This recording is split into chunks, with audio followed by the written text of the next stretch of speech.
Praise the Lord. प्रभू येशू ख्रिस्ताच्या नावामध्ये सर्वांना सलाम. आजच्या दिवशी पुन्हा एकदा आपण या ठिकाणी देवाचं वचन शिकण्यासाठी एकत्रित आहोत. प्रभूला मी याबद्दल धन्यवाद करत आहे की आजचा दिवस परमेश्वराने आपल्या आयुष्याला जोडला आहे. बायबल सांगतं आम्ही भस्म झालो नाही ही परमेश्वरची दया आहे. विलापीचं पुस्तक 3 अध्याय आणि 22 वाचनात आम्ही भस्म झालो नाही ही परमेश्वरची दया आहे. परमेश्वराने आपल्याला वाचवलं, परमेश्वराने आपल्याला या भूमीवर जिवंत ठेवलं ही परमेश्वराची दया आहे. आणि परमेश्वराच्या दयेला कधीही खंड पडत नाही. बायबल सांगतं परमेश्वराच्या दयेस कधीही खंड पडत नाही. परमेश्वराची दया रोज आणि रोज आपल्यासाठी नवीन अशा स्वरूपामध्ये असते. ठीक आहे, आजच्या वचनामध्ये आपण विशेष काही शिक्षण आज बघणार आहोत. परमेश्वराच्या सामर्थ्यामध्ये विशेष गोष्टी आज आपण शिकणार आहोत. आजचा माझा विशेष टॉपिक असणार आहे मार्क शुभ वर्तमान. मार्कचं पुस्तक जर आपण काढलं, मार्कचं पुस्तक याचं 6 अध्याय आणि 1 पासून 6 पर्यंत वचनावर मी आज काही मार्गदर्शन करू इच्छित आहे. मार्कचं पुस्तक याचं 6 अध्याय 1 पासून 6 वचन आहेत आणि ते वचन आपल्याशी काय बोलतं, आपल्याला कोणत्या गोष्टी सांगतं, कोणत्या गोष्टी आपल्याला मार्गदर्शन करतं. आणि खास आजचा जो टॉपिक असणार आहे खास ख्रिश्चनिटी, जे ख्रिस्ती लोक आहेत, जे देवावर विश्वास लोक आहेत, त्यांच्यासाठी महत्त्वाच्या काही गोष्टी मी या ठिकाणी शिकविणार आहे. अनेक अशा गोष्टी याच्यातून मी शिकवण्याचा प्रयत्न करणार आहे जे ख्रिस्ती लोकांमध्ये आज ज्या गोष्टीची कमतरता आहे, ख्रिस्ती लोकांमध्ये ज्या गोष्टी आजही कमी स्वरूपामध्ये बघावयास मिळत आहे आणि त्या गोष्टी आपल्याला शिकणं इम्पॉर्टंट आहे. आपण देवाकडून खूप वेळेस अपेक्षा करतो की देवाने आपल्यासाठी महत्कृत्य करावी. आपण खूप वेळ देवाकडून अपेक्षा करतो की देवाने आपल्यासाठी चमत्कार करावे. आपण अपेक्षा करतो की देवाने माझ्या जीवनामध्ये सर्व चांगल्या गोष्टी घडवावे. देवाने मला आशीर्वादित करावं. माझ्या पैशा पाण्यामध्ये बरकत असावी, माझ्या घरामध्ये बरकत असावी, माझ्या नातेवाईक, माझे घरचे लोक, माझे लेकरं हे आशीर्वादित असावे, ही आपली अपेक्षा असते. परंतु ज्यावेळेस आपण अपेक्षा करतो त्यावेळेस या सर्व गोष्टी पूर्ण करण्यासाठी देव तयार आहे, समर्थ आहे. परंतु देवाच्या देखील आपल्याकडून काही अपेक्षा असतात. ज्यावेळेस ते अपेक्षा आपल्याकडून पूर्णतेत जातात त्याच्यानंतरच परमेश्वर आपल्या इच्छेनुसार आपल्या जीवनात घडविण्यास सुरुवात करत असतो. देवाची इच्छा काय आहे हे समजणं खूप महत्त्वाचं आहे. बायबलमध्ये लिहिलं गेलं आहे परमेश्वरापासून जर काही गोष्टी प्राप्त करायच्या असेल तर परमेश्वर आपल्यासमोर त्या गोष्टी देण्याच्या आधी काही अटी ठेवत असतो. तुम्ही जर बायबल वाचलं, बायबलमध्ये अनुवादाचं पुस्तक 28 अध्याय आणि 1 ते 14 वर्षामध्ये आपल्याला माहिती आहे की आशीर्वादाचा उल्लेख करण्यात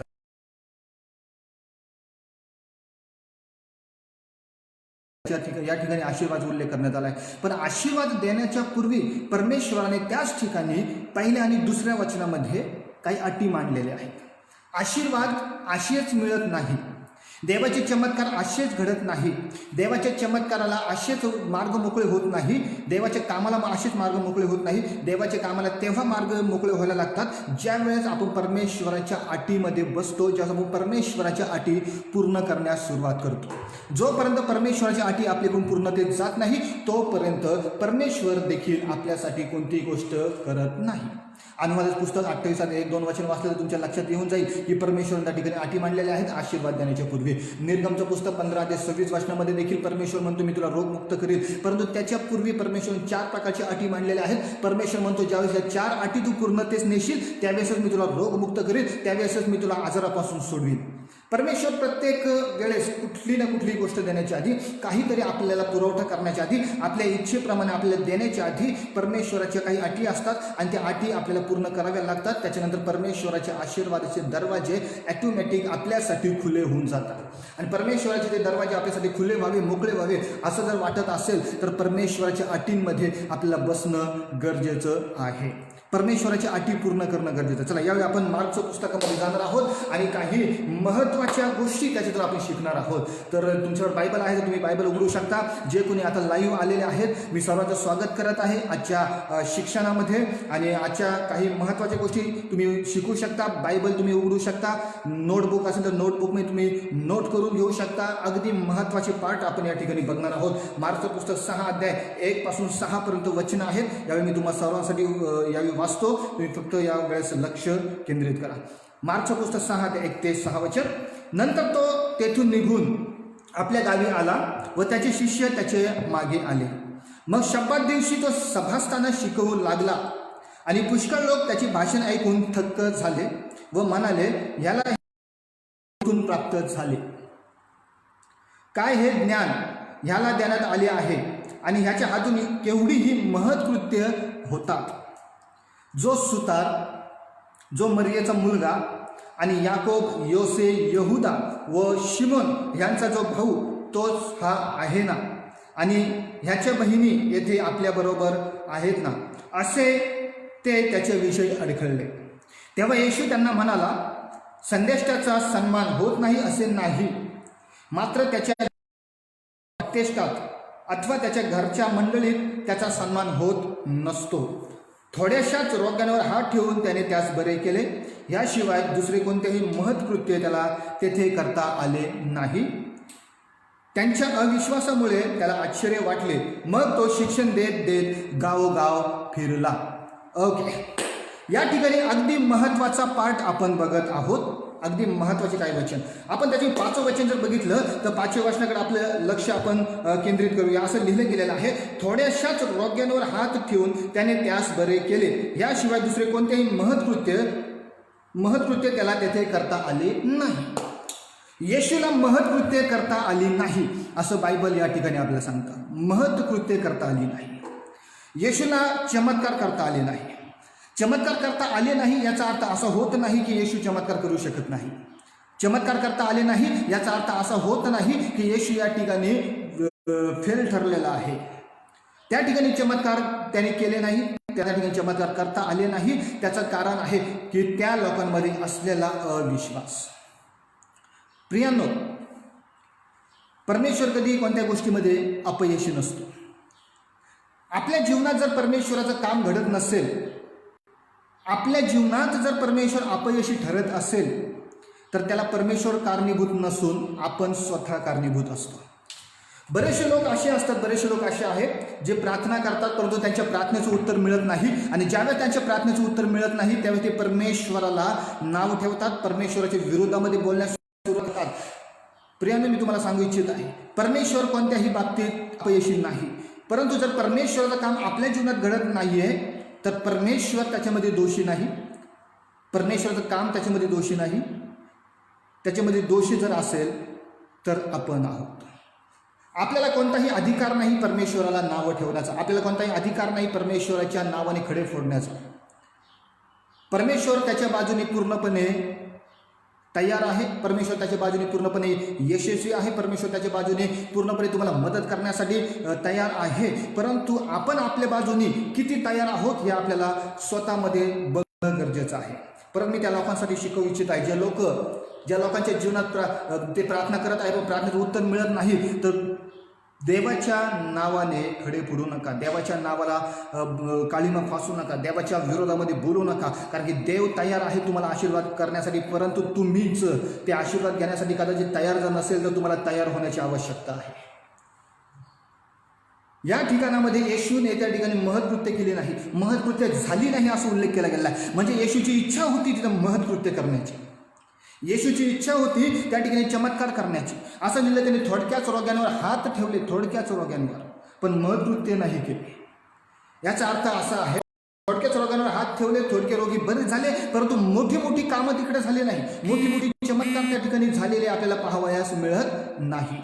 जर तुम्ही याच्यावरती 5वा अध्याय शेवट जर वाचलं, 5वा अध्याय आणि याचे शेवट 6व्या अध्यायाच्या वरती, त्या ठिकाणी एक याईराची कन्या जिला येशूने जिवंत केलं असं उल्लेख करण्यात आलेला आहे.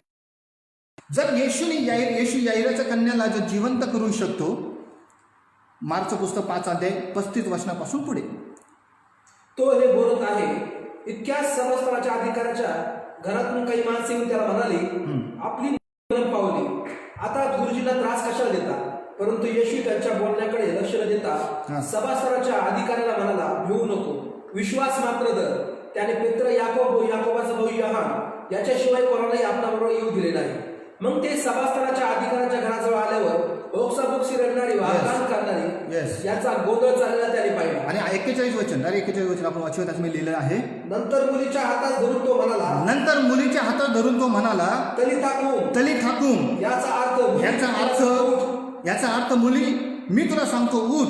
आणि लागलीच ती मुलगी उठून चालू लागली. आणि लागलीच ती मुलगी उठून चालू लागली. या ठिकाणामध्ये आपल्याला एक चमत्कार पाहायला मिळत आहे. जर येशू या ठिकाणी चमत्कार करू शकतो, येशूने जर या ठिकाणी त्या मेलेल्या मुलीला जिवंत केलेलं आहे असं बायबलचं सांगत आहे, तर मग येशूने लगेच त्याच त्याच दिवशी त्याच्या गावी तो पोहोचला आणि त्याच्या गावी गेल्याच्या नंतर त्या ठिकाणी तो चमत्कार नाही करू शकला.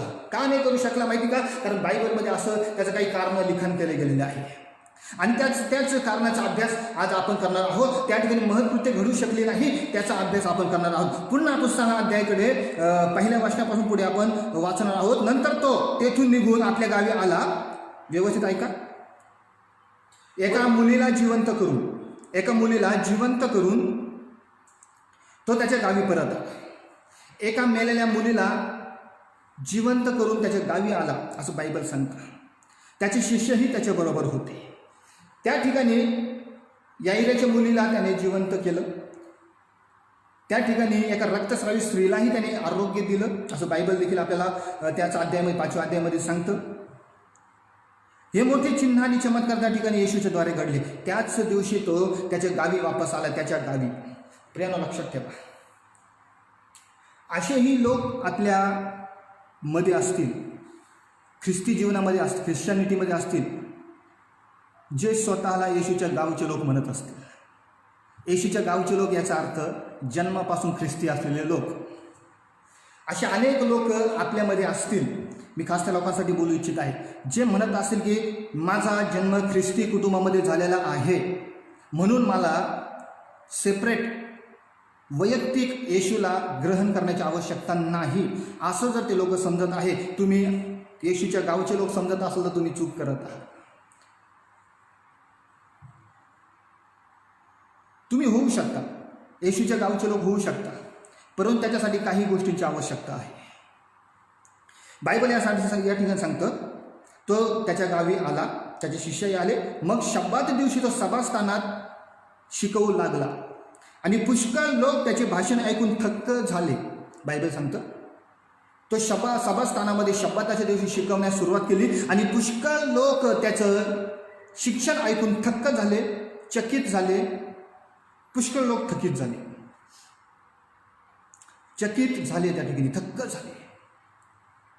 प्रियानो लक्षात ठेवा, तारण प्राप्तीसाठी चकित होण्याची आवश्यकता नाही. कोणी जर येशूच्या चमत्काराने चकित होत असेल तर याचा अर्थ असा नाही की तो तारण प्राप्तीकडे गेलेला व्यक्ती आहे. कोणी जर येशूच्या शिक्षणाने चकित होत असेल तर याचा अर्थ असा नाही की त्याला तारण मिळत आहे. पुष्कळशे लोक आपल्याला पाहावयास मिळतात. आपण कुठे मीटिंगमध्ये असलो, प्रार्थनेमध्ये असलो, पुष्कळशे असे लोक आपल्याला पाहावयास मिळतात जे महत्कृत्य पाहून चकित होतात, थक्क होतात, पण ते फक्त चकित होण्यापुरते सीमित असतात. त्याच्या पुढे ते आपलं पाऊल उचलत नसतात. त्याच्या पुढे येशूला ग्रहण करण्याचा पाऊल ते उचलत नाही. त्याच्या पुढे येशूकडे येण्याचं पाऊल ते उचलत नाही. त्याच्या पुढे येशूला स्वीकारण्याचं पाऊल ते उचलत नाही. फक्त येशूच्या चिन्ह आणि चमत्काराने, येशूने दिलेल्या शिक्षणाद्वारे ते लोक थक्क होतात, चकित होतात. आणि जे लोक फक्त चकित होतात ते लोक स्वतःचं नुकसान करून घेतील.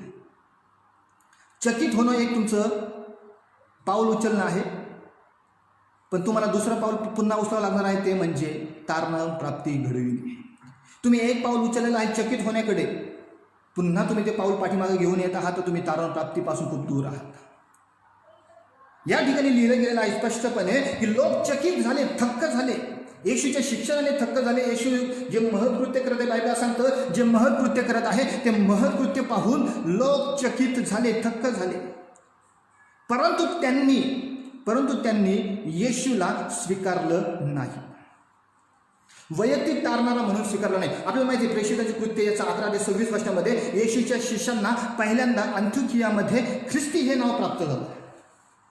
येशूच्या शिष्यांना अंत्योखियामध्ये ख्रिस्ती हे नाव प्राप्त झालं. 11 प्रेषितांची कृत्य 11-26 वचन हे आपण वाचणार आहोत. प्रेषितांची कृत्य 11 आणि 26 वचन.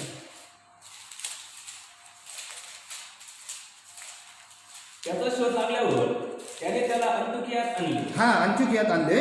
मग असे झाले की त्यांनी तेथे वर्षभर मंडळीमध्ये मिळून मिसळून बऱ्याच लोकांना शिकविले. यस. आणि शिष्यांना ख्रिस्ती हे नाव पहिल्याने अंत्योखियात मिळाले. शिष्यांना मिळाले. ख्रिस्ती हे नाव का बरं शिष्यांना त्या ठिकाणी मिळालं? ख्रिस्त येशूला म्हटलं गेलेलं आहे. जे येशूने शिष्यांमध्ये विचारलं की तुम्ही मला काय म्हणून समजता, तर अनेक लोकांनी अनेक प्रकारचे उत्तरं दिले. अनेक शिष्यांनी अनेक उत्तरं दिली. काही जण बोलले तुम्ही बाप्तिस्मकाने योहान, काही जण बोलले तुम्ही एलिया आहात, काही जण बोलले की तुम्ही संदेष्टा आहात, आणि पेत्र बोलला की तुम्ही जिवंत देवाचे पुत्र ख्रिस्त आहात. आणि ज्यावेळेस पेत्र बोलला तुम्ही ख्रिस्त आहात, त्यावेळेस येशू म्हटला की हे तुला रक्त आणि मांसाने सुचवलं नाही, तर स्वर्गीय पित्याने सुचवलेलं आहे, देवाने तुला सुचवलेलं आहे.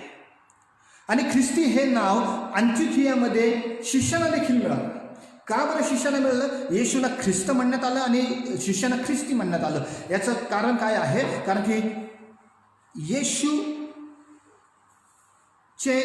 शिष्य, येशूला फॉलो करणारे लोक, येशूच्या आज्ञेनुसार वागणारे लोक, येशूच्या स्वभावानुसार वागणारे लोक, येशूला प्रगट करणारे लोक, त्यांना ख्रिस्ती म्हटलं जातं. आणि शिष्यांनी, बायबल सांगतं, अंत्योखियामध्ये ख्रिस्ताचा स्वभाव प्रगट केला.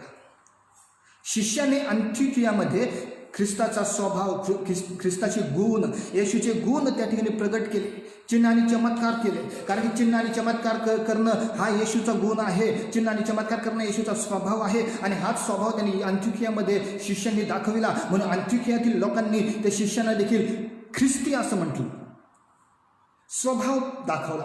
मी परत सांगत आहे, तुमचं नाव जर बायबलनुसार ख्रिस्ती धर्मानुसार तुमचं कोणतं नाव जर असेल, याचा अर्थ तुम्ही ख्रिस्ती आहात असं होत नाही. तुमचा शाळेचा दाखल्यावर ख्रिस्ती लिहिलेला आहे म्हणून तुम्ही ख्रिस्ती आहात असं नाही. ख्रिस्ती तेव्हा ठरलं जातं ज्या वेळेस आपण ख्रिस्ताच्या अनुकरणानुसार चालतो, ख्रिस्ताच्या स्वभावानुसार चालतो, ख्रिस्ताच्या विचारानुसार चालतो, ख्रिस्ताच्या गुणधर्मानुसार चालतो. आणि ज्यावेळेस आपण ख्रिस्ताच्या गुणधर्मानुसार चालतो त्यावेळेस आपलं ख्रिस्ती म्हटलं जातं. दाखल्यावर ख्रिस्ती नाव असून कोणी ख्रिस्ती होत नाही. स्वर्गात जाताना कोणी दाखले घेऊन जाणार नाही, मी ख्रिस्ती आहे म्हणून मला स्वर्गात जागा प्राप्त व्हावी. स्वर्गामध्ये तुमचं नाव कितीही बायबलनुसार टिपिकल ख्रिश्चन नाव असू द्या, ते नाव देखील स्वर्गामध्ये उपयोगी ठरणार नाही.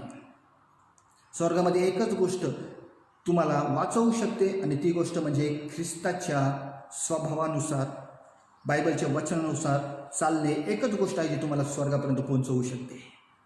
या ठिकाणी असं लिहिलं गेलं आहे. ते लोक चकित झाले, येशूच्या शिक्षणाने चकित झाले, येशूच्या महत्कृत्याने चकित झाले, पण त्याच्यानंतर जी त्यांनी स्टेप घेतली, त्याच्यानंतर जी स्टेप होती, असं लिहिलं गेलं की ते त्याच्याविषयी अडखळले. पहिली स्टेप त्यांनी उचलली चकित होणे, पहिली स्टेप त्यांनी उचलली थक्क होणे, पण दुसरी स्टेप त्यांची होती की ते अडखळले. तुम्ही तिसरं वचन जर वाचलं त्याच्यात मी असं लिहिलं गेलं आहे, मार्कचं पुस्तक 6 अध्याय आणि 3 वचन, त्याचं असं लिहिलं आहे, हा वाचा. जो सुतार जो मरियाचा मुलगा आणि याकोब योसे यहुदा व सिमोन यांचा जो भाऊ तोच हा आहे ना, आणि याच्या बहिणी आपल्या बरोबर आहेत ना, असे ते त्याच्याविषयी अडखळले. पहिली स्टेप त्यांनी घेतली, पहिली स्टेप त्यांनी उचलली. ती स्टेप आहे येशूच्या शिक्षणाने चकित होणे, थक्क होणे, येशूच्या महत्कृत्याने थक्क होणे, ही त्यांची स्टेप होती. परंतु त्यांनी दुसरी स्टेप जी उचलायला पाहिजे होती ती म्हणजे स्वतःचा तारण प्राप्तीसाठी येशूचा वैयक्तिकरित्या स्वीकार करणं होण्याची. त्याच्यानंतर ते परत पाठीमागे आले आणि त्याच्याविषयी ते अडखळले. बायबल सांगतं येशूविषयी ते अडखळले. प्रियांनो, जर आपण त्या ख्रिस्ताविषयी जर आपल्या जीवनामध्ये कुठेही अडखळत असू तर आपण कधीही आपला तारण साधून घेऊ शकत नाही, आपला उद्धार होऊ शकत नाही, आपण स्वर्गाचं राज्य प्राप्त करू शकत नाही.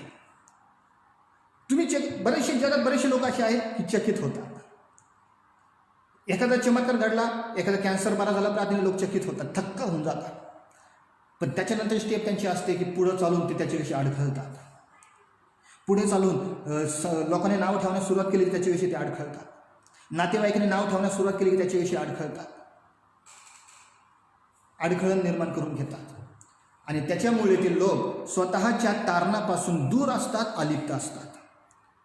बायबल सांगतं त्याच्या गावात त्याचे लोक अडखळण्याचं कारण काय? कारण असं लिहिलं गेलं की तो त्यांच्या गावामध्ये लहानाचा मोठा झालेला आहे. एक वचन आपण वाचूया, लूक ऋषिवर्तमान 4 अध्याय 16 वचन. लूकचं पुस्तक 4 अध्याय 16 वचन. त्याच्यामध्ये लिहिलं गेलेलं आहे की तो त्या ठिकाणी लहानाचा मोठा झालेला होता, म्हणून ते लोक त्याच्याविषयी अडखळले. मग ज्या नासरेतात तो लहानाचा मोठा झाला होता, ज्या नासरेतात तो लहानाचा मोठा झाला होता तेथे तो आला तेथे तो आला. असं लिहिलं, ज्या नासरेतात तो लहानाचा मोठा झाला होता तेथे तो आला आणि आपल्या परिपाठाप्रमाणे शब्दात दिवशी सभास्थानात जाऊन वाचावयास उभा राहिला. येस, जिथं तो लहानाचा मोठा झाला होता त्यांनी वाचायस उभा राहिला, शिक्षण देण्यास उभा राहिला. आणि लूकचं पुस्तक 4:22 लिहिलं आहे, सर्व त्याची वाहा करू लागले. लूक 4:22. तेव्हा सर्व त्याची वाहवा करू लागले. लूक 4:22 लिहिलं की सर्व त्याची वाहा करू लागले, सर्व त्याची प्रशंसा करू लागले. का करू लागले? कारण की तो चांगल्या प्रकारे वचन शिकत आहे, चांगल्या प्रकारे शिक्षण देत आहे, चांगल्या प्रकारे महत्कृत्य करत आहे, म्हणून ते लोक त्याची वाहवा करू लागले. परंतु एक लक्षात ठेवा, फक्त जर तुम्ही ख्रिस्ताची वाहवा करत आहात आणि त्याचा स्वीकार करत नाहीये तर आपण आजही तारणापासून दूर आहोत. आजही आपण स्वर्गाच्या राज्यापासून कैक किलोमीटर कैक लांब आहोत स्वर्गाच्या राज्यापासून. वाहा करणं हे काफी नाही परमेश्वराला प्राप्त करण्यासाठी. बऱ्याच लोकांच्या जीवनात चमत्कार होतात आणि ते याच पद्धतीमध्ये प्रशंसा करतात, स्तुती करतात, वाहा करतात. येशू सारखं कोणी नाही, येशू चांगला आहे, येशू चमत्कार करतो, येशू आम्हाला वाचवतो, या सगळ्या गोष्टी ते कबूल करतात. परंतु ते तारण साधून घेत नाही, ते वैयक्तिक ख्रिस्ताला स्वीकारत नाही. फक्त ते लोक वाहा करणारे लोक ठरतात. बायबल सांगतं ख्रिश्चनिटीसाठी तुमचा जन्म जरी ख्रिस्ती कुटुंबात झालेला असला, याचा अर्थ असं होत नाही की तुमच्या आई वडिलांमुळे तुम्ही ख्रिस्ती आहात. तुमचे आई वडील ज्यांनी ख्रिस्ताचा स्वीकार केला, ज्यांनी वैयक्तिक स्वीकारलं आणि तुमचा जन्म त्या कुटुंबामध्ये झाला, तर तुम्ही वैयक्तिकरित्या ख्रिस्ताला स्वीकारलंच पाहिजे. ख्रिस्ती कुटुंबात जन्मलं याचा अर्थ असं होत नाही की आपण देवाच्या राज्यात प्रवेश करू. देवाच्या राज्यात प्रवेश करणं हे स्वतःच्या निर्णयावर असतं. स्वतःचा निर्णय आहे तिकडे, आई वडिलांचा निर्णय नाही, स्वतःचा निर्णय आहे.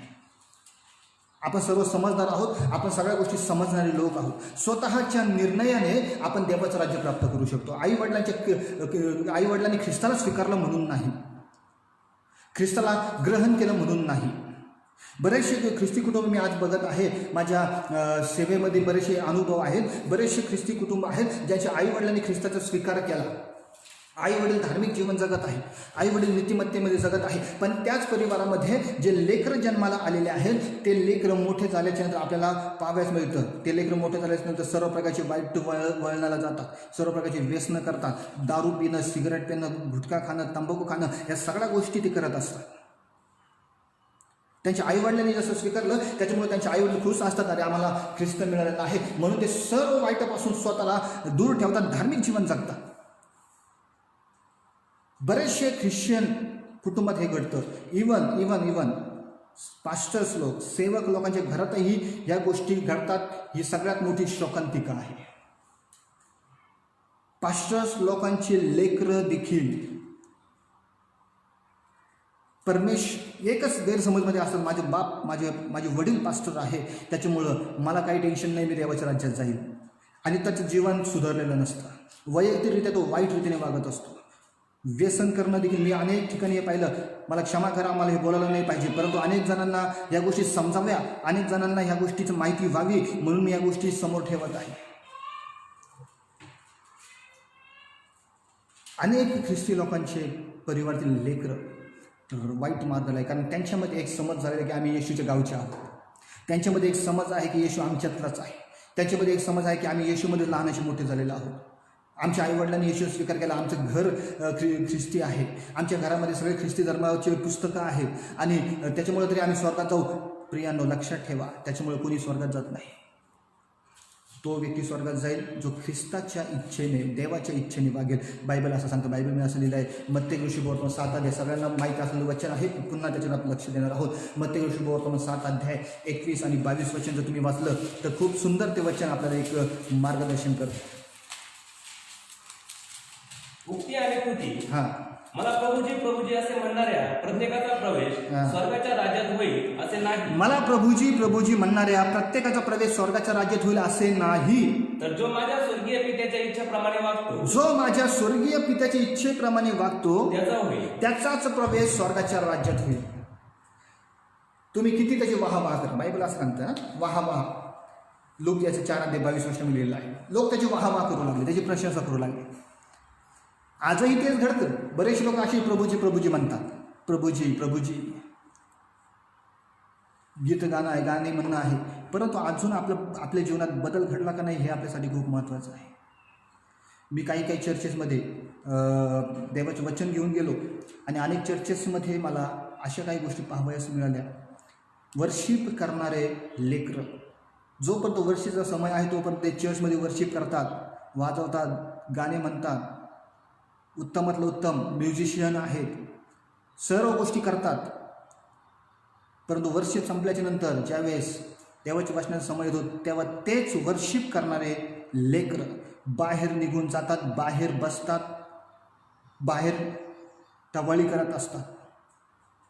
मला सांगा, तुम्ही वर्शिप केली म्हणून तुम्ही स्वर्गाचं राज्य जाणार आहात का? तुम्ही वर्शिप केली, देवाची येशूची वाहवा केली म्हणून देवाला तुम्ही प्राप्त केलेलं आहे का?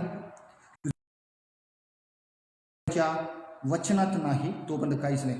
बायबलमध्ये असलेल्या एका ठिकाणी येशू ख्रिस्त एका घरामध्ये शिक्षण देत असताना एक व्यक्ती येशूकडे गेला. येशूला म्हटलं, प्रभूजी, तुमची आई आणि तुमचे भाऊ बाहेर आलेले आहे, तुम्हाला भेटावयास आलेले आहे. त्यावेळी येशू म्हटला, कोण माझी आई आणि कोण माझे भाऊ? जे माझं वचन ऐकतात तेच माझे आई आणि तेच माझे भाऊ. ते बाहेर उभे आहेत, जे आतमध्ये आहेत. आता ते माझ्या आई आणि माझे भाऊ आहेत कारण ते माझं वचन ऐकत आहे. ही खूप मोठी शोकांतिका आहे.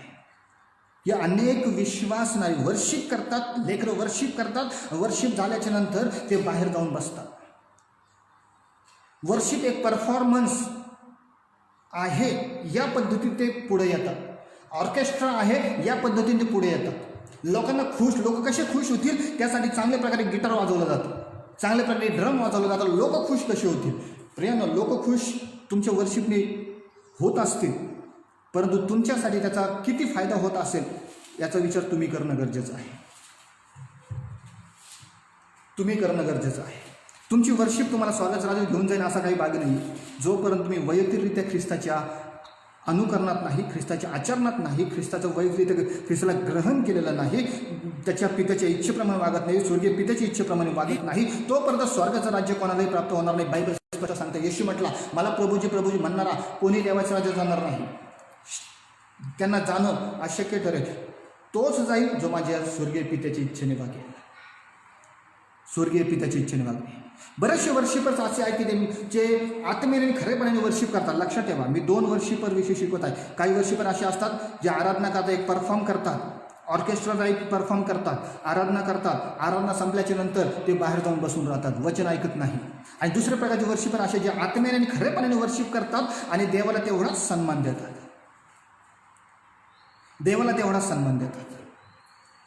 देवाची इच्छेने तेवढंच वागतात, वचनानुसार वागतात. गॅरंटेड त्याची वर्शिप त्याच्यासाठी एक आशीर्वादाचं कारण ठरेल आणि देवाची इच्छेने वागणं हे त्याला स्वर्गाच्या राज्यात घेऊन जाण्यासाठी कारण ठरेल.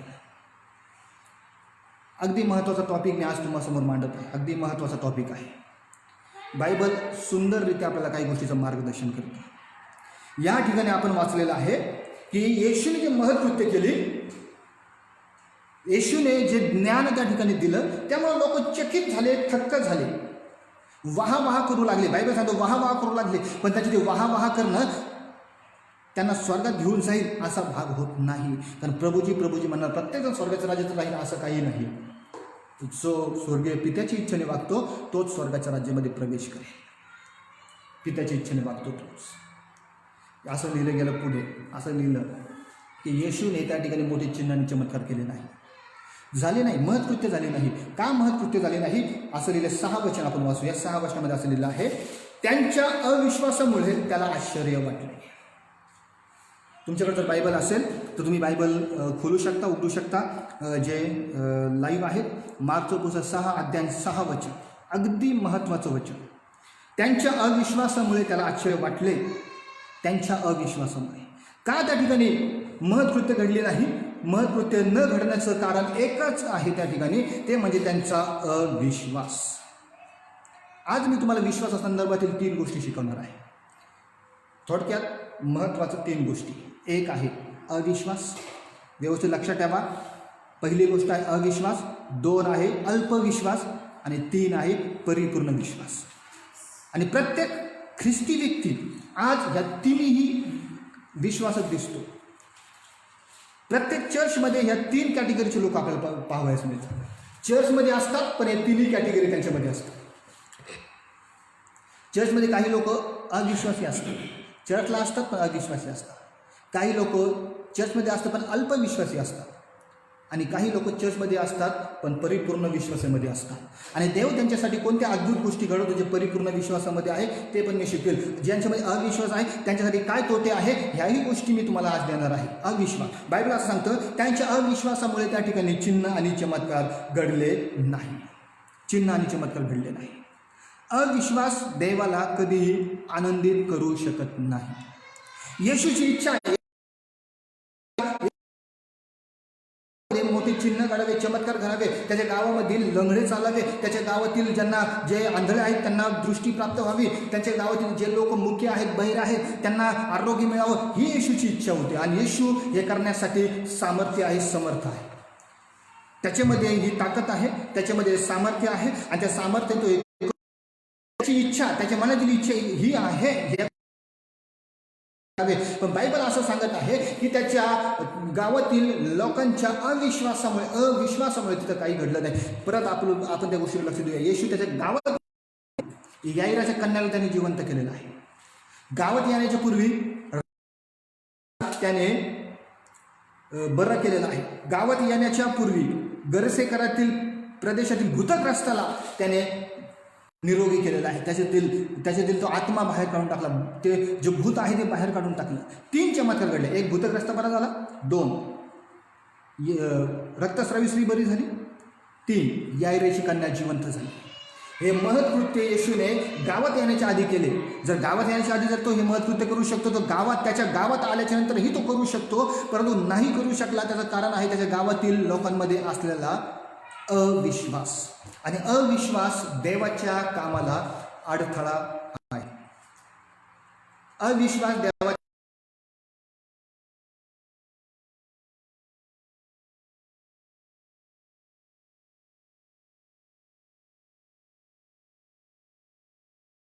होणं गरजेचं.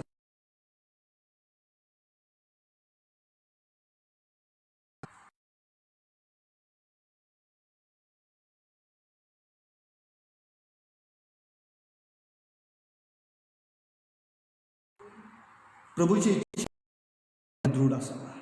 प्रभूची इच्छा आहे आपण पुढे जाऊ. अविश्वासी लोक देवापासून प्राप्त करू शकत नाही. अविश्वासी लोकांमध्ये देवापासून कोणतीही चांगली गोष्ट घडू शकत नाही. हे बायबल आपल्याला बारकाईने शिकवितं. एक वचन आणखीन एक आपण वाचणार आहोत. मत्तेय शुभवर्तमान 17 अध्याय आणि 17 वचन. मत्तेयचं पुस्तक 17 अध्याय 17 वचन. मत्तेय 17 अध्याय. तेव्हा येशूने उत्तर दिले, आहा, हे विश्वासहीन व कुटील पिढी, हे विश्वासहीन व कुटील पिढी. असं दिले आणि कुटील पिढी. मी कोठवर तुमच्या बरोबर असू, कोठवर मी तुमचं सोसू, त्याला तेथे माझ्याजवळ आणा. ओके, असं लिहिलं गेलेलं आहे. व कुटील पिढी असं लिहिलं गेलेलं आहे. येशूचे शिष्य एका व्यक्ती असमर्थ ठरले आणि असमर्थ ठरल्याच्या नंतर ते येशूकडे आले आणि येशूने त्यांची ताडना केली. येशूने त्यांना ताडलं आणि येशू त्यांना म्हटला, अहो विश्वासहीन. विश्वासहीन याचा अर्थ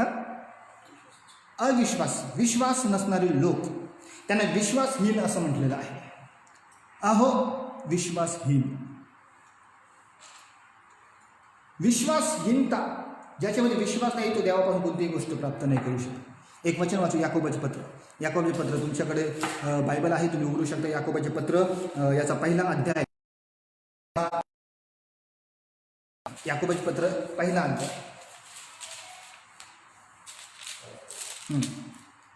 पण त्याने काही संशय न करता विश्वासाने मागावे, कारण संशय धरणारा वाऱ्याने लोटलेल्या व उचंबळलेल्या समुद्राच्या लाटेसारखा आहे. असा माणूस द्विबुद्धीचा असून आपल्या सर्व कार्यात चंचल असतो. असा माणूस द्विबुद्धीचा असून आपल्या सर्व कार्यात चंचल असतो. असं लिहिलं पुढं, आपणाला प्रभूपासून काही मिळेल असे त्याने समजून नये. संशय आणि विश्वास हे परस्पर विरोधी आहे.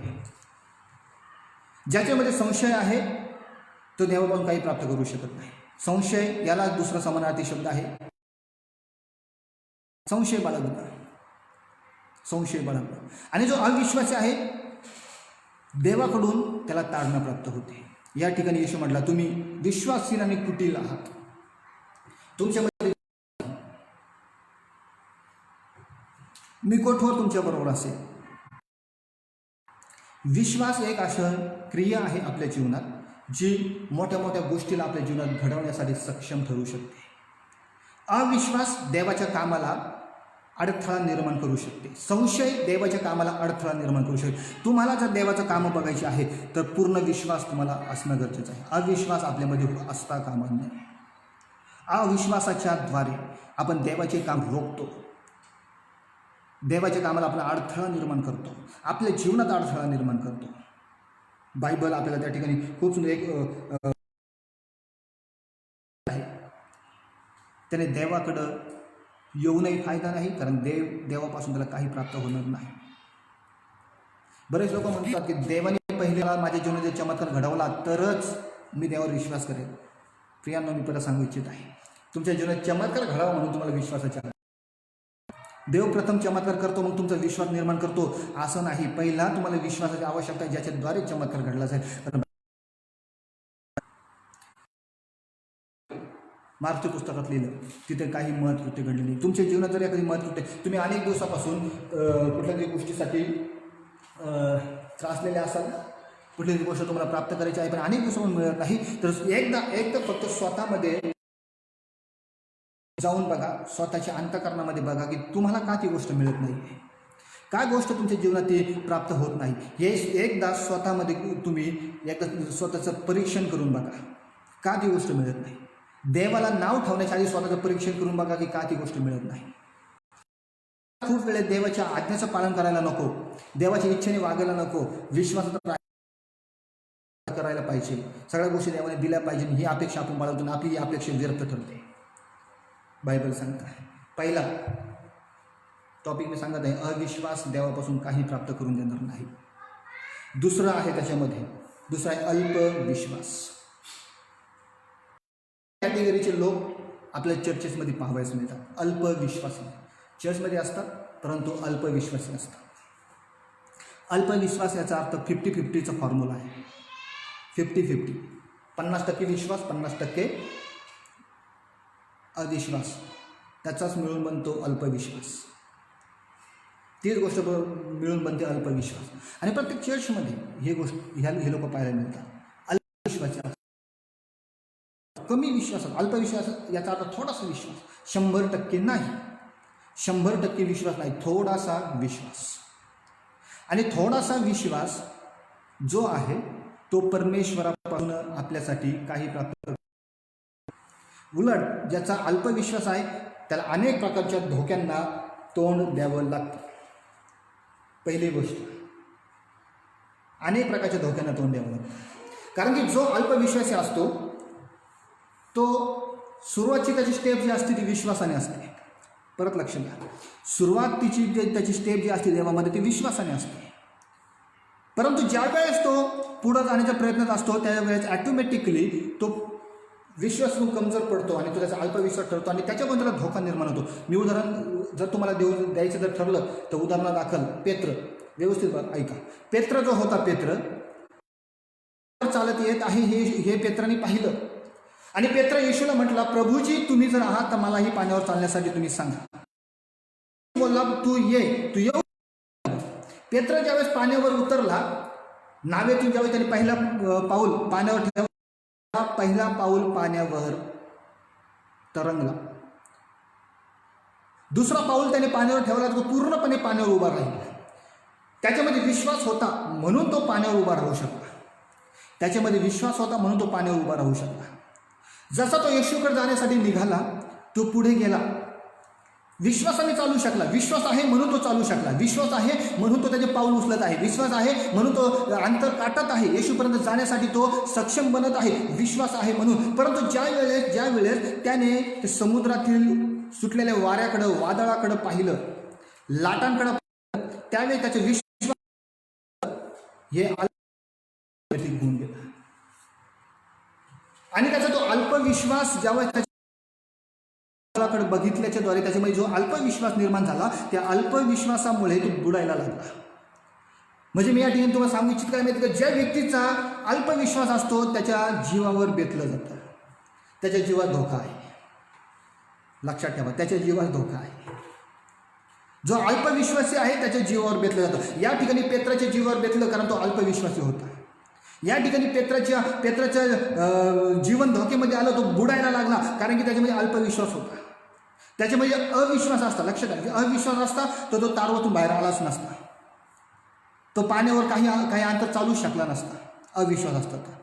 आणि त्याचा परिपूर्ण विश्वास जर असता तर तो कधीच बुडला नसता, तो येशूपर्यंत पोहोचला असता. परंतु त्याचा अविश्वास त्याच्या जीवासाठी धोका निर्माण करून गेला.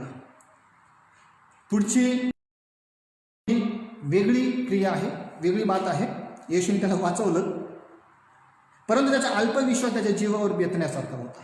जे पण परत मी सांगू इच्छित आहे, जे कोणी मला ऐकत आहे, तुमच्यापैकी जर असं कोणी असेल की जो अल्पविश्वासामध्ये आपलं जीवन व्यतीत करत असेल, मी त्याच्यासाठी सांगू इच्छित आहे की तुमच्या अल्पविश्वासामुळे कदाचित तुमच्या जीवासाठी धोका होऊ शकतो. तुम्ही विश्वासाने एखादी गोष्ट हँडल करायला जाता, परंतु ती गोष्ट हँडल करत असताना तुमच्या जीवनामध्ये काही समस्या यायला लागतात, त्यावेळेस तुम्ही ऑटोमॅटिकली ती गोष्ट सोडून देता आणि समस्येमुळे मागे येता. त्यावेळेस तुमच्या जीवासाठी ते धोका निर्माण. येशूचे शिष्य भूत काढायला गेले. परत आपण तिकडे येऊया. येशू भूत काढण्यासाठी गेले. त्यावेळेस त्यांना ते काढता नाही आलं. बायबलमध्ये लिहिलं गेलं आहे. मत्तेचं पुस्तक 17 अध्याय, मत्ते 17मध्ये लिहिलेलं आहे ते. त्यांना ते काढता आलं नाही. आणि ज्यावेळेस शिष्यांनी येशूला विचारलं, प्रभूजी ते आम्हाला का नाही निघालं, त्या येशू म्हटला तुमच्या अल्पविश्वासामुळे ते निघालं नाही. मत्तेचं पुस्तक काढा, मत्ते वर्तमान 19 आणि 20 वचन. मत्तेचं पुस्तक. शिष्य एकांती येशूजवळ येऊन म्हणाले, नंतर शिष्य एकांती येशूजवळ जाऊन म्हणाले, आम्हाला ते का काढता आले, आम्हाला ते भूत का काढता आलं नाही. येशू त्यांना म्हणाला, तुमच्या अल्पविश्वासामुळे. तुमच्या अल्पविश्वासामुळे तुम्हाला ते काढता आलं नाही. लक्ष द्या, परत व्यवस्थित ऐका. हे भूत काढण्यासाठी 12 जण आहेत. शिष्य 12 जण आहेत, भूत काढण्यासाठी गेले. आता त्यांच्या मनामध्ये आहे, त्यांनी ठरवलं चला येशू काढतो, आम्ही येशू सोबत राहतो तर आम्ही भूत काढतो, चला. ते विश्वासाने भूत काढायला गेले. विश्वासाने त्या दुष्ट आत्म्याला त्यांनी हँडल करण्यासाठी सुरुवात केली. परंतु कदाचित, लक्ष द्या, कदाचित ज्या व्यक्तीमध्ये असलेला दुष्ट आत्मा आहे त्या व्यक्तीची जी शारीरिक क्रिया आहे ती अकराळ असेल. त्या व्यक्तीची शारीरिक क्रिया भीतीदायक असेल, शिष्यांमध्ये भय निर्माण करणारी असेल. आणि जर बायबल त्याला सांगत तशी त्याची क्रिया होती, त्या मुलाला तो खाली पाडायचा आणि पिळून टाकायचा. आणि ते भूत त्या मुलाला पिळून टाकायचं. आणि भयंकर ती क्रिया असेल. आणि शिष्यांनी ज्यावेळी ती क्रिया, विश्वासाने ते गेले काढायचं, पण शिष्यांनी ज्यावेळी ते क्रिया त्या ठिकाणी केली, त्या मुलाला पिळून टाकण्याची क्रिया केली. ही क्रिया बघितल्याच्या द्वारे निश्चित शिष्यांच्या मनामध्ये भय निर्माण झाला आणि त्यांच्या भयाचं रूपांतर झालं अल्पविश्वासामध्ये.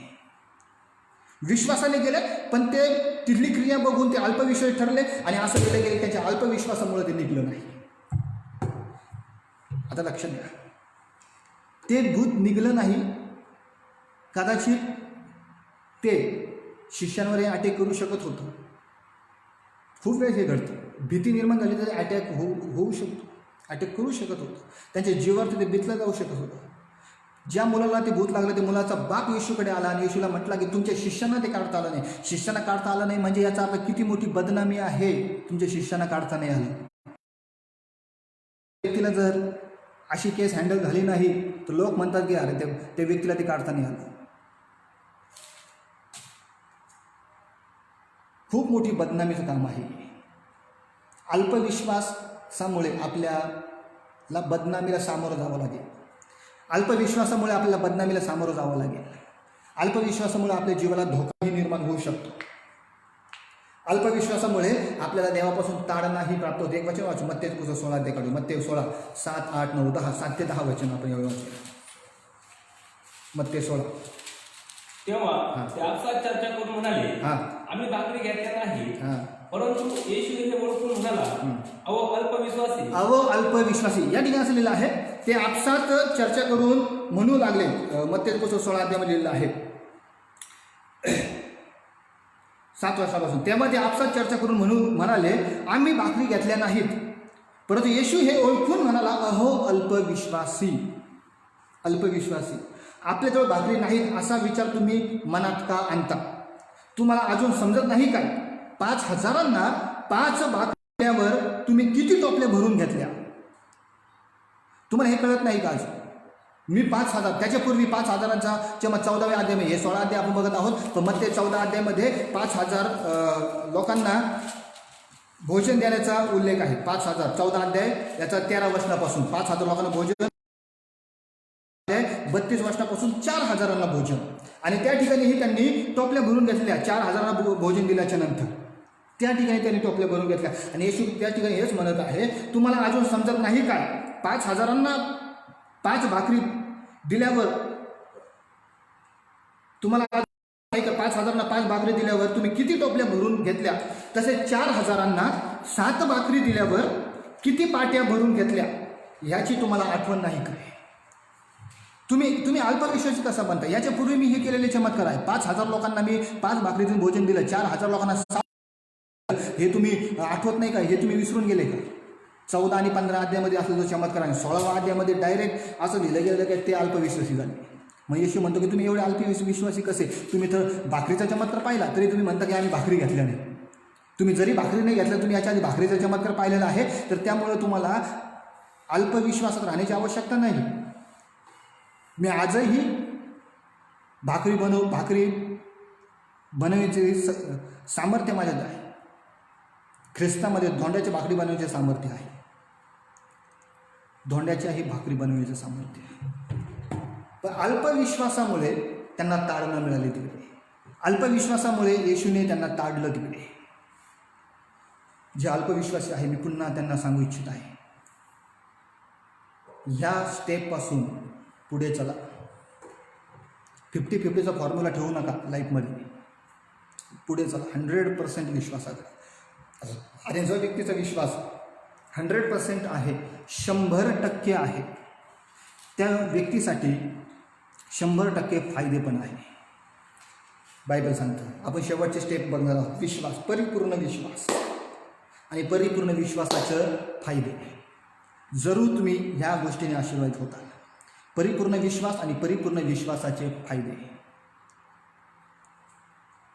विश्वासाची व्याख्या आपल्या सर्वांना माहिती आहे, ती नवीन सांगायची आवश्यकता नाही. इब्री लोकांचं पत्र 11 अध्याय 1 वचनामध्ये विश्वासाची व्याख्या दिली गेलेली आहे. विश्वासाची व्याख्या आहे न, हे नव्याने सांगण्याची आवश्यकता नाही.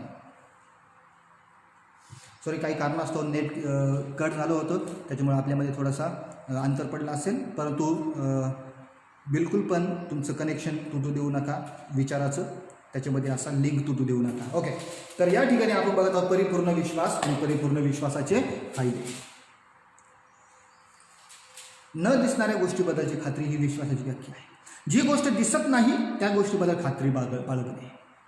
जी गोष्ट दिसत नाही त्या गोष्टीबद्दल खात्री बाळगणे खूप गरजेचं आहे. एखादी गोष्ट आपल्या निदर्शनास येत नाही. माझ्याकडे याच्याविषयी खूप, आपण एखादी गोष्ट बघत नाही. आकाशामध्ये जर एखादं विमान उडत आहे, तर विमानाचा ड्रायव्हर आपल्याला दिसत नाही, पण आपल्याला खात्री असते की विमानामध्ये ड्रायव्हर आहे, म्हणून ते उडत आहे. एखादी गोष्ट आपण आपल्या दृष्टीने आपण अमेरिका कधीच पाहिली नाही, पण आपल्याला खात्री आहे की अमेरिका त्याच्या जागेवर आहे. आपण ज्यावेळेस ह्या गोष्टीला आपल्यामध्ये वाढवतो, न दिसणाऱ्या गोष्टीबद्दलची खात्री आपल्यामध्ये निर्माण व्हायला लागते, त्याच गोष्टीला म्हटलं गेलेलं आहे विश्वास. आणि बायबल सांगतो जो विश्वास धरतो तो देवाला आनंदित करतो, खुश करतो. बायबल असं देवाजवळ जाणाऱ्याने असं विश्वास ठेवावा की तो आहे. इब्री लोकांचं पत्र 11 अध्याय 6 वचनात लिहिलं आहे. इब्री 11:6. जर कोणाकडे बायबल आहे तुम्ही वाचू शकता. आणि विश्वासा वाचून त्याला संतविषणे त्याला संतोषविणे अशक्य आहे, कारण देवाजवळ जाणाऱ्याने पाहिजे, कारण देवाजवळ जाणाऱ्यांनी असा विश्वास ठेवला पाहिजे. असा विश्वास ठेवला पाहिजे. तो आहे तो आहे आणि त्याचा शोध झटून करणाऱ्यांना आणि त्याचा शोध झटून करणाऱ्यांना प्रतिफळ देणारा तो आहे. प्रतिफळ देणार आहे. देवाजवळ जाणारे विश्वास ठेवा की तो आहे. आणि देवाला विश्वासापासून संतोष येणे पण अशक्य आहे. बायबलमध्ये खूप असे उदाहरणं आहेत. तुम्ही जर विश्वास करता तुमचे फायदे पण आहेत. तुमचे काय फायदे आहे? पहिला फायदा आहे की तुम्हाला देवाचं मुले होण्याचा अधिकार प्राप्त होईल. तुम्ही जर परिपूर्ण विश्वास ठेवत आहात तर तुम्हाला पहिला फायदा आहे, तुम्ही देवाची मुलं होण्याचा तुम्हाला अधिकार मिळते. एक वचन आपण वाचूया, गलती पत्र 3 अध्याय आणि 26 वचन. गलती पत्र, तुमच्याकडे बायबल आहे, तुम्ही उघडू शकता. गलती पत्र 3 अध्याय आणि 26 वचनामध्ये त्याविषयी लिहिलं गेलं आहे. जे विश्वास ठेवतात त्यांना जे विश्वास ठेवतात त्यांना फायदे पण आहे. कारण तुम्ही सर्व ख्रिस्त येशूवरील विश्वासाच्या द्वारे कारण तुम्ही सर्व ख्रिस्त येशूवरील विश्वासाच्या द्वारे देवाचे पुत्र आहात. देवाचे पुत्र आहात. तुम्ही सर्वजण ख्रिस्त येशूच्या द्वारे देवाचे पुत्र आहात. देवाचे पुत्र आहात हे बायबल आपल्याला सांगतं. देवाचे पुत्र जर तुम्हाला बनायचं आहे तर तुम्हाला ख्रिस्त येशूवर विश्वास ठेवावा लागेल. परिपूर्ण विश्वास ठेवावा लागेल. आणि देवाचं पुत्र होणं हा सन्मान साधा सन्मान नाही. साधा सन्मान नाही. एखादं लेकरू, एखादं मूल, साधं मुख्यमंत्र्याचं लेकरू असलं तरी पण त्याला त्याच्यासाठी खूप मोठा गर्व असतो की मी मुख्यमंत्र्याचा मुलगा आहे. पण त्याच्यापेक्षा जास्त गर्व आपल्याला हा असला पाहिजे, आपण या सृष्टी निर्माण करता देवाची लेकरं आहोत. हा आपल्यासाठी खूप मोठा सन्मान आहे. आणि बायबल सांगते की जो ख्रिस्त येशू विश्वास ठेवतो त्याला देवाची मुलं होण्याचा अधिकार प्राप्त होतो. पहिला अधिकार तुम्हाला मिळाला. पहिला फायदा आहे विश्वासाचा. तो पहिला फायदा आहे की तुम्हाला देवाची मुलं होण्याचा अधिकार मिळणार आहे. तुम्ही जर बायबलमध्ये वाचलं रक्तस्रावी स्त्रीविषयी, रक्तस्रावी स्त्रीने ज्या विश्वासाने येशूला स्पर्श केला, व्यवस्थित ऐका, ज्या विश्वासाने येशूला स्पर्श केला, विश्वासाने ज्या येशूला स्पर्श झाला त्या येशू तिला म्हटला, मुली तुझ्या विश्वासाने तुला बरं केलं आहे. त्या ठिकाणी व्यवस्थित शब्द ऐका, शब्द वापरण्यात आलेला आहे मुली. तो त्या ठिकाणी परक्यासारखं तिला बोल. आजपर्यंत येशू शिष्यांना सुद्धा कधीच म्हटलं नाही मुला. आजपर्यंत जोपर्यंत शिष्य येशू बरोबर होते तोपर्यंत कोणत्याही शिष्याला तो मुलगा म्हटला नाही. कारण की ते त्यांचा विश्वास कमी जास्त व्हायचा. कधी अल्पविश्वासी असायचे, कधी डायरेक्ट त्याचा विश्वास निघून जायचा. येशू बरोबर 3.5 वर्ष राहून सुद्धा ते अल्पविश्वासामध्ये जीवन जगत होते. पण ही जी स्त्री आहे, रक्तस्रावी स्त्री आहे, तिने येशूविषयी फक्त ऐकलं होतं. आणि ऐकलं असताना सुद्धा 100% विश्वास ठेवला. आणि 100% विश्वास ठेवून तिने येशूच्या वस्त्राला स्पर्श केला. आणि बायबल सांगतो त्या क्षणी ती बरी झाली. आणि येशूने तिला सांगितलं, ते वचन तुम्ही वाचू शकता. मग त्याचं पुस्तक काढू आपण, मार्कचं पुस्तक 5 अध्याय, मार्क 5 आणि 34 वचन. तो तिला म्हणाला, मार्क 5:34. तो तिला म्हणाला, मुली तुझ्या विश्वासाने तुला बरं केलं आहे. शांतीने जा आणि तुझ्या पिढेपासून मुक्त हो. शांतीने जा आणि तुझ्या पिढीपासून मुक्त हो. मुलगी होण्याचा तिला सन्मान प्राप्त झाला तिच्या विश्वासामध्ये. तुम्ही जर विश्वास करत आहात तर तुम्हाला ही परमेश्वरापासून हाच सन्मान प्राप्त होईल. तुम्हाला मुलगा म्हटलं जाईल, मुलगी म्हटलं जाईल, हे बायबल सांगतं. दुसरा फायदा, विश्वासाचा दुसरा फायदा, विश्वासाने तात्काळ आरोग्य प्राप्त होतं. तात्काळ याचा अर्थ त्या क्षणी, त्याला वेळ लागत नाही. विश्वासाने एक वचन वाचूया, मत्ते 8 अध्याय 13 वचन. मत्तेचं पुस्तक 8 अध्याय 13 वचन. मग येशू शतापतीला म्हणाला, विश्वास ठेवल्याप्रमाणे तुला प्राप्त हो. मग येशू शताधिपतीला म्हणाला, तू विश्वास ठेवल्याप्रमाणे तुला प्राप्त हो. आणि त्याच घटकेस, परत ऐका, त्याच घटकेस त्याचा चाकर बरा झाला. त्याच घटकेस वेळ लागला नाही. विश्वासाने तात्काळ आरोग्य आहे. जो विश्वास ठेवतो तात्काळ त्या क्षणी आरोग्य मिळतं. त्या क्षणी चमत्कार घडून जातो. चमत्कारासाठी विश्वासाची आवश्यकता. त्या क्षणी जर चमत्कार तुम्हाला मिळवायचा आहे तर विश्वासाची आवश्यकता. आणि इथं असं लिहिलं गेलं आहे, येशू त्या शताधिपतीला काय म्हटला, जा तू विश्वास ठेवल्याप्रमाणे तुला प्राप्त हो. तू जसा विश्वास ठेवलास तसं तुला प्राप्त हो. आणि त्याच घटकेस त्याचा चाकर बरा झाला. याचा अर्थ शताधिपतीने 100% विश्वास ठेवला, म्हणून 100% त्या क्षणी त्या ठिकाणी चमत्कार घडला. 100. त्याचा जर विश्वास अल्प असता, अल्पविश्वासी तो जर, त्याच्या चाकराला आरोग्य मिळालं नसतं. त्याने 100% विश्वास ठेवला म्हणून त्याच्या चाकराला त्याच क्षणी आरोग्य प्राप्त झालं. वेळ लागला नाही. आणखी काही वचन आहे मग तुम्ही लिहून घेऊ शकता. मग ते पुस्तक 9 अध्याय 2 पासून 7 पर्यंत वचन त्या ठिकाणी एक पक्षघाती व्यक्तीचा उल्लेख करण्यात आलेला आहे. मग पहा, बाजेवर पडून असलेल्या कोणा एका पक्षघाती मनुष्याला त्याच्याकडे आणले. तेव्हा येशू त्यांचा विश्वास पाहून जे त्याला घेऊन आले, जे लोक त्या पक्षघाती व्यक्तीला घेऊन आले बाजेवर टाकून, त्या लोकांचा विश्वास पाहून, शब्द का वापरला, विश्वास पाहून. एवढा मोठा आपण वाचणार नाही, तुम्ही ते त्याचा वृत्तांत तुम्ही वाचू शकता. मत्तेचे पुस्तक 9 अध्याय 2 वचनापासून पुढे 7 वचनापर्यंत तुम्ही वाचू शकता. 7व्या वचनात लिहिलं आहे की तो बाज उचलून चालू लागला. 7व्या वचनात असले तो बाज उचलून चालू लागला. आणि दुसऱ्या वचनात काय लिहिलं आहे, ते त्यांचा विश्वास पाहून. म्हणजे त्या ठिकाणी तत्काळ चमत्कार झाला, तत्काळ तो चालायला लागला. आणि त्याचं चालण्याचं कारण एकच आहे, तो पक्षघाती व्यक्ती, तो म्हणजे त्याला घेऊन येणारे लोक परिपूर्ण विश्वासात होते आणि त्यांचा विश्वास त्या व्यक्तीला निरोगी करून गेला. खूप इम्पॉर्टंट आहे. तत्काळ आरोग्य मिळालं. आणखी वचन वाचा, 9 अध्याय 22 वचन, मत्ते 9:22. मत्ते याचं 9 अध्याय 22 वचन. तेव्हा येशू मागे वळून तिला पाहून म्हणाला, मुली धीर धर, तुझ्या विश्वासाने तुला बरे केले आहे.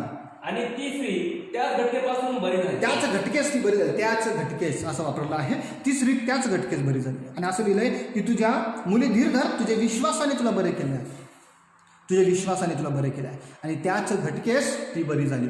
म्हणजे वेळ लागला नाही. येशू म्हटला नाही जा 1 महिन्याने तू बरी होशील. येशू म्हटला नाही तुला 5 खेटा मारावं लागतील माझ्याकडे तेव्हा बरी होशील. येशूने 5 खेटा आणि 7 खेटा मारायला नाही लावल्या. 5 राऊंड आणि 7 राऊंडने मारायला लावले. तू 5 वेळेस येशील तर बरी होशील असं म्हटलं नाही. त्याच घटकेस, बायबल सांगतं त्याच घटकेस ती बरी झाली.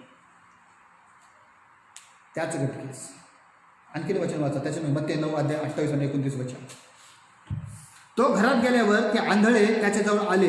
तेव्हा येशू त्यांना म्हणाला, हे करावयास मी समर्थ आहे असा तुम्ही विश्वास धरिता काय? ते त्याला म्हणाले, होय प्रभू, आम्ही विश्वास धरतो की तुम्ही हे करण्यास समर्थ आहात. तेव्हा त्याने त्यांच्या डोळ्यात स्पर्श करून म्हटले, तुमच्या विश्वासाप्रमाणे तुम्हाला प्राप्त हो. 30 वचन सांगतं, तेव्हा त्यांना दृष्टी आली. तेव्हा लगेच त्यांना दृष्टी आली. वेळ लागला नाही. येशू त्यांना म्हटला नाही संध्याकाळपर्यंत तुला दृष्टी येईल. त्याच घटकेस दृष्टी आली. कारण की त्यांनी तसा विश्वास ठेवला. हे आहे विश्वास ठेवण्याचे फायदे. त्याच घटकेस दृष्टी आली कारण येशूवर तसा विश्वास ठेवण्यात आला. आणखीन वचन मत्ते 15 अध्याय 28 वचन. मत्तेचं पुस्तक त्याच्यामध्येच 15 अध्यायामध्ये जाऊया आणि 28 वचन. तेव्हा येशूने तिला उत्तर दिले, बाई तुझा विश्वास मोठा, तुझी इच्छा सफळ हो. आणि त्याच घटकेस तिची मुलगी बरी झाली. काय लिहिलं? तेव्हा तो तिला म्हणाला, येशूने तिला उत्तर दिले, बाई तुझा विश्वास मोठा आहे, तुझी इच्छा सफळ हो. आणि त्याच घटकेस तिची मुलगी बरी झाली. हे बायबल सांगतं. त्याच घटकेस, त्याच वेळी तिची मुलगी बरी झाली. अद्भुत आहे ही गोष्ट. अगदी अद्भुत आहे.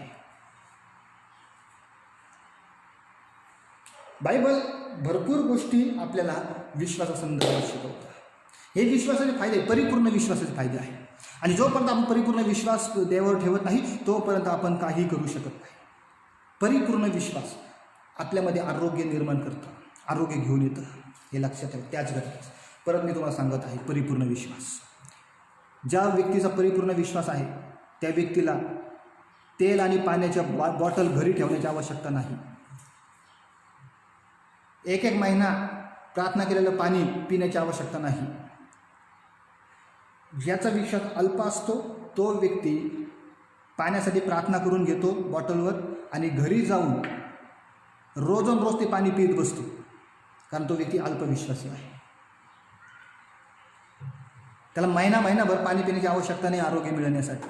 महिनाभर प्रार्थना करून दिलेलं तेल लावण्याची आवश्यकता नाही शरीराला आरोग्य मिळण्यासाठी.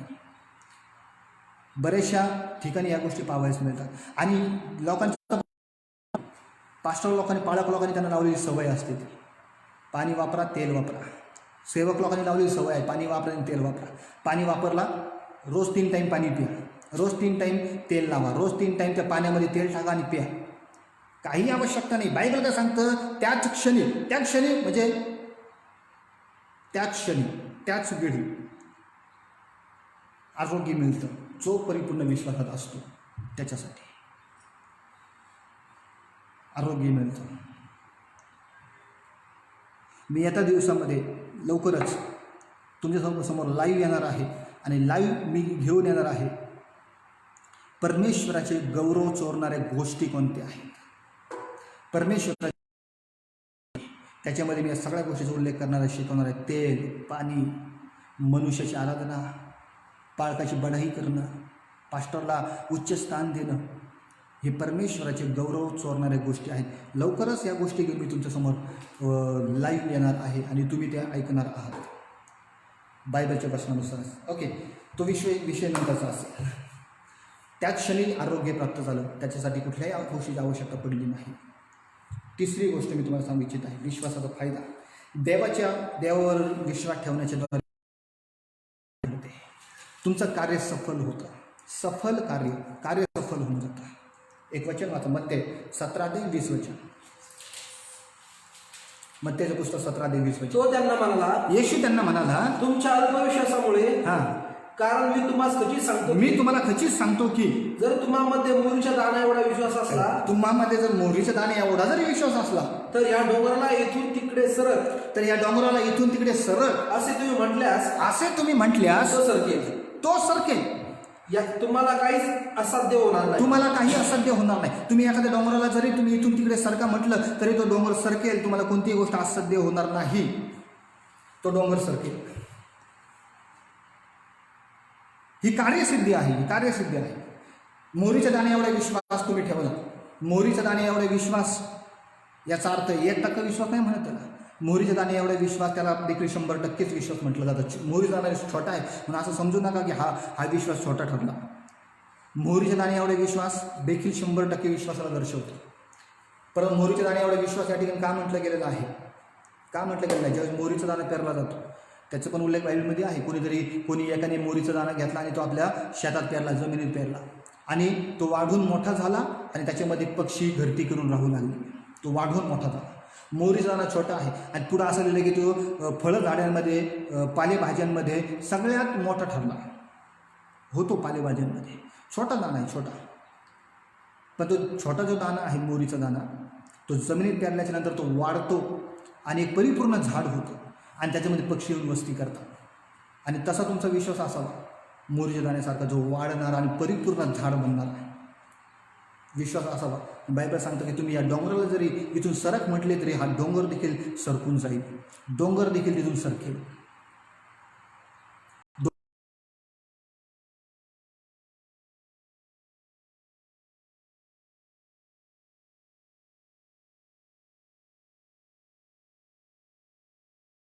परमेश्वर आपल्या कामामध्ये परफेक्ट आहे. परमेश्वर आपल्या कामामध्ये परिपूर्ण आहे. परमेश्वर आपल्या कामामध्ये कोणत्याही गोष्टीची हायगय करत नाही. तो तुमचे कार्यसिद्धी करणार. एक वचन आणखी वाचा, मत्ते 21:21 वचन. मत्ते 21:21. आणि तुम्ही विश्वास धरून प्रार्थने जे काही मागाल ते सर्व तुम्हाला मिळेल. आणि तुम्ही विश्वास धरून प्रार्थने जे काही मागाल ते सर्व तुम्हाला मिळेल. विश्वास धरून प्रार्थने जे काही मागाल, विश्वास धरून तुम्ही जी प्रार्थना करणार ती मिळेल. ही तुमची कार्यसिद्धी आहे. पुढं मत्ते 21:22 वचन. 21:22. आणि तुम्ही विश्वास धरून प्रार्थनेत जे काही मागाल 21:21 वाचा. 21:21. येशूने त्यात उत्तर दिले, येशूने त्यांना उत्तर दिले, मी तुम्हाला खचित सांगतो, तुमच्या ठाई जर विश्वास असला, तुम्ही संशयाला धरला नाही, तुम्ही जर संशय धरला नाही, तर अंजिराच्या झाडाला केल्याप्रमाणे तुम्ही कराल. अंजिराच्या झाडाला केल्याप्रमाणे तुम्ही करा. बायबल सांगते अंजिराच्या झाडाला केल्याप्रमाणे तुम्ही करा. तुम्ही काही संशय धरला नाही, तुमच्या मी परिपूर्ण जर विश्वास असला तर. येशूने अंजिराच्या झाडाला शाप दिला, ते वाळून गेले. आणि येशू म्हणतो तुम्ही असं करू शकता जर तुमच्यामध्ये परिपूर्ण विश्वास आहे तर.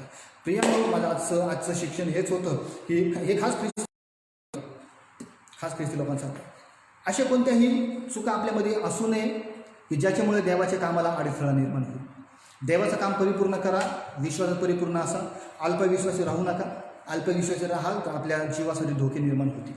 म्हणून अल्पविश्वासी राहू नका, परिपूर्ण विश्वासामध्ये असा, ज्याद्वारे आपल्या जीवनामध्ये परमेश्वर तुम्हाला आजच्या वचनाद्वारे आशीर्वादित करो आणि लवकरच हेच वचन मी हिंदीमध्ये घेऊन येणार आहे. लवकर हेच वचन काही हिंदी भावांसाठी आउट ऑफ महाराष्ट्रामध्ये जे राहतात त्यांच्यासाठी हे वचन मी लवकरच घेऊन येणार आहे तुमच्यामध्ये. आणि परमेश्वर या वचनाच्याद्वारे मोठ्या प्रमाणात तुम्हाला आशीर्वादित करू. आपण डोळे बंद करूया आणि प्रार्थना करा. जे ज्या ठिकाणी आहे त्या ठिकाणीच तुम्ही व्यवस्थितरित्या बसू शकता. त्याच ठिकाणी तुम्ही आपले हात स्वर्गीय परमेश्वराकडे वर करू शकता आणि प्रार्थनेमध्ये जाऊ शकता. परमेश्वर तुम्हाला आजच्या वचनाच्याद्वारे मोठ्या प्रमाणात आशीर्वादित करू. आपण डोळे बंद करूया. धन्यवाद सर्वसमर्थ परमेश्वर पिता, तुझी उपकार स्तुती करतो माझ्या देवा. तू अद्भुत परमेश्वर आहे माझे जिवंत देवापा. ज्या प्रकारे आजचं वचन आम्ही बघितलं, ज्या प्रकारे आजच्या वचनातून आम्ही काही गोष्टी शिकलो, ज्या प्रकारे आजच्या वचनाच्या द्वारे प्रभू परमेश्वर तू आम्हाला मार्गदर्शन केलंस माझे देवा. प्रभू तुझ्याविषयी आम्ही धन्यवाद करत आहे माझे परमेश्वर बाप्पा. खरी ख्रिश्चनिटी आहे ज्यावेळेस ख्रिस्ताला वैयक्तिकरित्या स्वीकारला जाऊन त्याच्या स्वभावानुसार आपलं जीवन व्यक्त केलं जातं. प्रभू परमेश्वर बाप्पा, जे तुझे लोक या ठिकाणी ऐकत होते प्रभू, त्यांच्यामध्ये तू आजच्या वचनाद्वारे मोठा आशीर्वाद तू निर्माण कर प्रभू. त्यांच्यामध्ये अविश्वास असू देऊ नको, अल्पविश्वास असू देऊ नको, तर परिपूर्ण विश्वास त्यांच्यामध्ये निर्माण कर माझे देवा. परिपूर्ण विश्वासामध्ये प्रभू तुझ्या त्या प्रिय लोकांना घेऊन चल माझे परमेश्वर पिता. तुझे लोक मी त्याला समर्पित करत आहे. अभिषेकाने भर माझ्या देवा. वाईटापासून रक्षण कर. तुझ्या दयाची पाखर तू त्यांच्यात घाल माझ्या देवा. सहाय्यक म्हणून तू उभा राहा माझे परमेश्वर पिता. प्रभू तुझे लोक मी तुझ्या हाती देत आहे. वचनाचे गांभीर्य त्यांना दे. वचनाच्या गूढ गोष्टी त्यांना समजू दे.